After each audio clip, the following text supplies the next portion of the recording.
All right. So now that Donald Trump has taken office, he has again reiterated the threat of tariffs against Canada.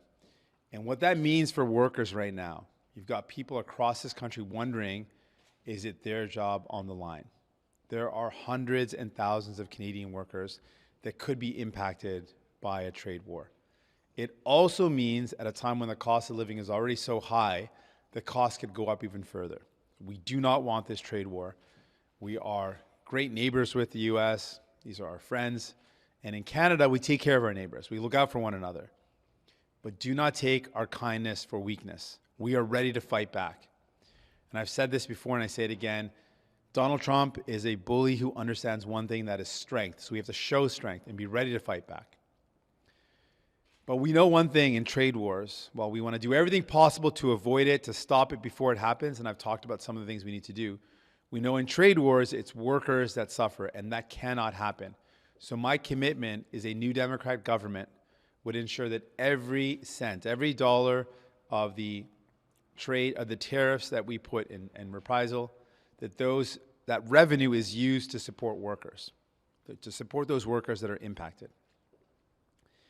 But let's talk about the approach that we need to take against this. We're seeing a mixed response for some premiers and conservative premiers and some leaders. We've heard from Daniel Smith, who is taking tools off the table, which is the wrong approach. We need to have every tool on the table to fight back against Donald Trump. And now we're hearing from François Blanchet, who's also saying, let's not use hydroelectricity in Quebec. That's not the right approach. We need to use every tool possible to fight back, to stop these tariffs before they happen. I've suggested, let's stop the flow of critical minerals. We know this is going to hit Donald Trump's billionaire buddy Elon Musk directly where it counts, because he relies on those critical minerals for the batteries, for his cars, for the Tesla cars. So let's continue with that. That's a direct attack to stop the tariffs before they happen. But it's interesting to note that Elon Musk has endorsed Pierre Poilievre, and Pierre Poilievre has accepted that endorsement. He's accepted the endorsement from a guy who's a part of an administration that has threatened our country, has threatened Canadian jobs, that has threatened to increase the cost of living at a time when people are struggling to get by. It shows you who Pierre Poilievre really is and who's on whose side he is. Elon is endorsing him because he knows that Pierre Poilievre is going to make billionaires even richer. And when Pierre Poilievre makes billionaires richer, the only way that happens is by cutting from the middle class, hurting the working class, hurting them. That's what he's going to do. I've said it before and I say it again. Donald Trump only understands strength. We need to show strength. I'm ready to fight back. Donc, ce qui s'est passé, c'est le fait que maintenant, Donald Trump est le président et il a encore répété ses menaces contre le Canada. Et ces menaces, c'est vraiment une grande inquiétude pour les travailleurs qui ont peur qu'ils vont perdre leurs emplois. Ça va aussi dire que peut-être ça va augmenter le coût de la vie pendant un temps qu'on fait face à une grande crise d'abordabilité. Donc, pour les Canadiens, nos valeurs, c'est de prendre soin les uns des autres. Mais on est prêt de se battre pour défendre notre pays. Et comme j'ai dit dans le passé, Donald Trump est un intimidateur. Et la seule chose qu'il comprend, c'est la force. Donc, on doit montrer la force. On ne veut pas avoir ce sorte de guerre, mais on sait que dans ce sorte de guerre, ça va impacter, ça va heurter les travailleurs. Donc, mon engagement, c'est on va utiliser chaque sou des tarifs de représailles pour protéger les travailleurs impactés par ces tarifs. Et je veux aussi noter que je suis inquiet d'entendre les propos des premiers ministres et des chefs de partis qui parlent d'enlever les outils qu'on peut utiliser contre Donald Trump. Donc, on a entendu Daniel Smith dire qu'on ne peut pas utiliser les outils d'énergie. Et maintenant, je suis déçu d'entendre que Yves-François Blanchet a dit la même chose, qu'on ne peut pas utiliser l'énergie. Pourquoi on va enlever un outil pour défendre les travailleurs, pour défendre notre pays? Donc, je ne suis pas d'accord avec cette approche. Et c'est aussi intéressant, j'ai suggéré qu'on doit commencer en arrêtant la vente des minéraux critiques, des minéraux essentiels. C'est quelque chose qui va heurter l'ami milliardaire Elon Musk de Donald Trump. Donc ça, c'est un outil qu'on peut utiliser et on doit commencer là. C'est intéressant que Elon Musk a appuyé Pierre Poilievre et Pierre Poilievre a accepté cet appui parce que Elon Musk sait que Pierre Poilievre va faire tout ce qu'il veut, que Pierre Poilievre va faire tout ce que Elon Musk veut parce que Pierre Poilievre est là pour aider les milliardaires, par la classe moyenne, par la classe ouvrière. Il a montré ça en acceptant cet appui. L'appui de quelqu'un qui est parti d'une administration qui menace notre pays, qui menace les travailleurs, qui menace à augmenter les coûts de la vie.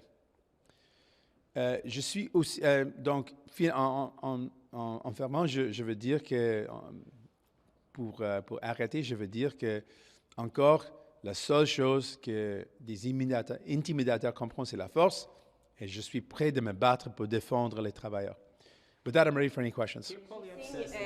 Monsieur Singh, Pierre Poilievre says the next. Go ahead. Okay. Pierre Poilievre says the next election is about asking the tax. What is the ballot question for the NDP in the next election, and has that changed since the election of Donald Trump? I think Pierre Poilievre has shown that he's out of touch with where people are at. Things are changing. And with the election of Donald Trump, it certainly means people are worried about what Donald Trump means to Canada. With the threat of tariffs, workers are worried about losing their jobs. They're also worried that the cost of living is going to go up. So there's a lot of worries that are coming out. I think fundamentally, Canadians want to know who's going to fight for me, who's going to stand up for me, not the billionaires, not the CEOs, who's going to fight for me in this time. And I want Canadians to know. I know you feel let down by the Liberals. Pierre Poilievre is in it for the billionaires. He's going to cut from the middle class. He's going to cut from the working class. It's going to hurt you. It's going to cost you, and give to his billionaire buddies. That's what he's going to do. And New Democrats are committed to fighting for you, lowering the cost of your bills, building homes you can afford, and getting you a family doctor. Should Canada I'll give the mic one, and then I'll give you a follow-up. Should Canada amend the Safe Third Country Agreement for trans Americans who come to our borders seeking refuge? On that note, I think it's really sad for the folks in the States right now that heard the president basically say that they don't exist or that their reality or their identity is no longer recognized. It's really scary for a lot of folks. And I just want to acknowledge how scary that must be for people who heard that, who now feel really alone, who feel really afraid. I think what Canada's always done is shown as a country that we are there for people when they're in their times of need. That's something that's been a point of pride of Canada. So looking at the third country, that agreement and how we can amend it, it's been something that we've been considering for a while. We've raised concerns about the agreement for a while, and so it's something we'll look at. Sur Monsieur I was going to give you that follow-up. Blanchet. No, we'll go do the French question. Oui, first. merci. Sur Monsieur Blanchet, ce qu'il a dit, c'est que si le Canada menace de cesser des exportations énergétiques vers les États-Unis, ce serait de jouer avec le feu parce que les États-Unis pourraient se tourner vers d'autres sources d'approvisionnement. Donc, cet argumentaire-là que lui fait, si je comprends bien, c'est selon vous, à jeter à la poubelle, ça fait pas de sens? Yeah, il y a de sens de ce que M. Blanchet a dit parce que il y a une guerre potentielle. Et dans une sorte de guerre comme ça, je ne veux pas qu'on ait une guerre des tarifs, mais la réalité, c'est que Donald Trump a menacé les tarifs. Donc, on doit être prêt à répondre. On ne peut pas enlever aucun outil pour répondre à ces tarifs. On doit être prêt à répondre avec la force pour arrêter les impacts parce que ça va heurter les travailleurs ici au Canada. Du côté du NPD, est-ce que la dernière fois qu'on vous a demandé si vous aviez des contacts avec l'entourage de M. Trump, vous avez dit, comme vous l'avez dit tout à l'heure, que c'est un intimidateur.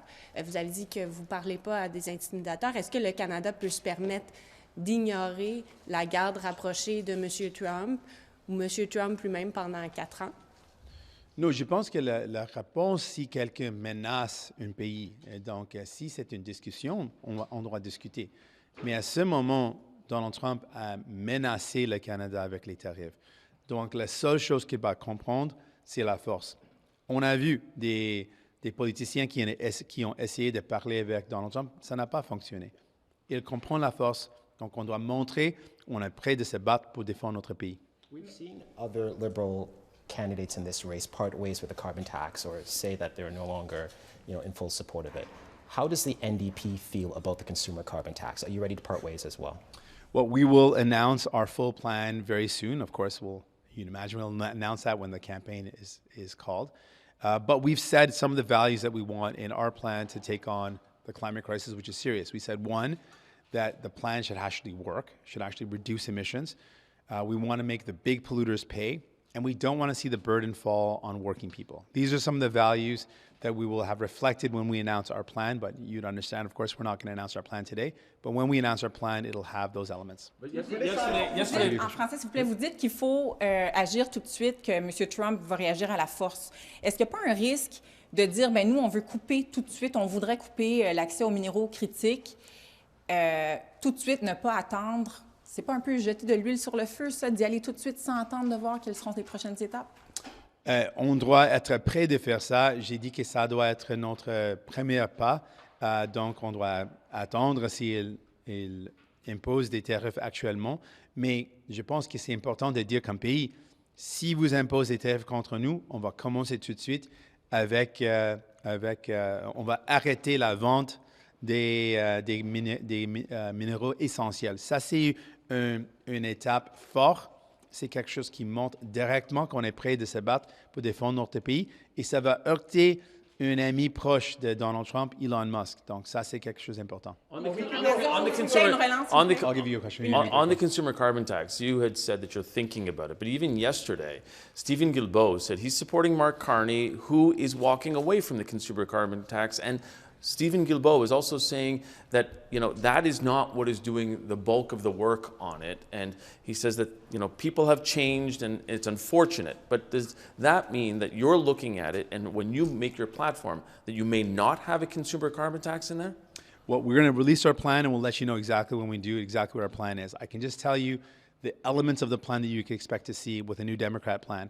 We have seen the Liberals' approach and the Conservative approach, and we didn't like either. It was clear to us that working folks did not feel that they were supported enough in the fight against the climate crisis. And we called that as a concern with the Liberal plan. And frankly, billionaire or big polluters, who are often billionaires, big polluters got away with polluting. And it wasn't really a strong plan to take on the biggest polluters. The Conservative plan, let's be very clear, is to let big polluters pollute as much as they want, dump as much as they want, poison the water, poison the air, no limit. That's their plan. I think both of them are wrong. I think we need a plan that takes on the big polluters. I think we need a plan that protects workers, supports them, gives them the help they need, doesn't make them bear the brunt of it, and a plan that actually works in reducing emissions. A week ago, you said you criticized the Prime Minister's decision to prorogue Parliament amid the Trump threats. Is there not a value in kind of waiting until Parliament is back sitting and using that time in Parliament to be able to scrutinize government and handle that with unity, like you said? Why do you need to go to an election immediately at the first opportunity? I think it's been really clear that the Liberals have let down people. People tell me they've been let down by them. They chose to prorogue government. They could have been sitting. We could have been passing laws that would protect workers, that would get us ready for this trade war. They chose not to. So people who tell me they feel let down by the Liberals, I understand that. And now we've got a choice in this next election. It's going to be between Conservatives who want to cut, and it's going to cost you, or New Democrats who want to make life more affordable. So if you reject Conservative cuts in Pierre Poilievre, I invite you to stand with me. Stand with me this time, and we can fight together and we can win. Sur Amazon, s'il vous plaît, sur Amazon. On est deux journalistes francophones, on veut des questions en français, s'il vous plaît. Sur Amazon, oui. 1800 travailleurs au Québec qui apprennent qu'on ferme Amazon dans plusieurs régions. Comment vous voyez ça? Et est-ce qu'on doit craindre que ça se passe ailleurs également au pays? C'est tellement inquiétant. Et c'est aussi, je pense, c'était la vraie raison pour laquelle Amazon a arrêté les opérations au Québec. C'est pour arrêter les travailleurs qui essaient de syndicaliser. Donc, ça, c'est horrible. C'est honnêtement horrible qu'on va voir un arrêt d'une opération d'une entreprise dans toute une région, toute la nation du Québec, seulement pour arrêter la syndicalisation des travailleurs. Ça va heurter les travailleurs, ça va heurter les gens. Donc, c'est exactement pourquoi je dis qu'on a besoin d'un gouvernement qui est là pour les travailleurs. C'est pourquoi je dis que les gens ont besoin de néo-démocrates qui sont là pour défendre les travailleurs. C'est vraiment dommage ce qui se passe et on va être là pour les travailleurs. On va mettre la pression comme on peut parce que ce qui se passe, c'est horrible. I'll just do that in English. Yeah. And then I'll wrap up on that because I got to go. Oui, mais sur la fonction publique aussi, est-ce que me propose M. Poilievre en français aussi, s'il vous plaît? That's a good question too. Damn it. Okay, I'll do those both. I'll do those both and then I have to wrap it. Yes. I'll do that and then I got to wrap it. Okay. On Amazon, what's happening in Quebec is very clearly Amazon trying to union bust. These are workers that were trying to unionize, and Amazon is shutting down operations in the complete region, in all of Quebec, just to stop these workers from demanding fairness. And that's why I say again and again, we need a government in this country that is there for workers, for working people. Pierre Poilievre is going to bring in American anti-union, anti-worker laws. It's going to be so bad for workers. We've got to fight back, and this is already an example of what billionaires want to do. They don't want workers to demand fairness. They don't want them to be able to stand up and get better wages and better work conditions. And so what's happening right now in Quebec is horrible. My heart goes out to those workers. This is wrong, what's happening to them. But I really am inspired by the fact that they were trying to fight for their rights. I'm really disappointed, and frankly, it's disgraceful what Amazon's doing. Then I'll do la fonction publique. Aussi, un autre exemple qui montre clairement que Pierre Poilievre, ce n'est pas quelqu'un qui est là pour la classe ouvrière, pour la classe moyenne. Il a ouvertement dit qu'il va couper plus de 100 000 emplois dans la fonction publique. Ça va heurter les communautés, ça va heurter des familles, ça va heurter aussi les citoyens, parce que si on a des délais avec les services, avec 100 000 moins de travailleurs dans la fonction publique, ça va ralentir les services aussi. Donc, ça va heurter toute la population et les travailleurs. C'est un autre exemple du fait qu'on ne peut pas aborder le coup des conservateurs et de Pierre Poilievre. I'll do that in English, and then I got to wrap up. And just more proof that Pierre Poilievre is not a friend of working people. He has clearly said openly that he wants to cut 100,000 jobs from the public service. That's going to hurt those workers, obviously. It's going to hurt their families. It's going to hurt regions across this country. And it's also going to hurt citizens, because if we're already having a hard time accessing services at the federal level, 100,000 less employees is going to mean that our services are going to be more delayed, harder to access. So it's bad for people, it's bad for workers, and it's more proof that Pierre Poilievre is no friend of working people. He wants to cut jobs, cut services, and it's going to cost you. Thanks so much. Can I ask a pointing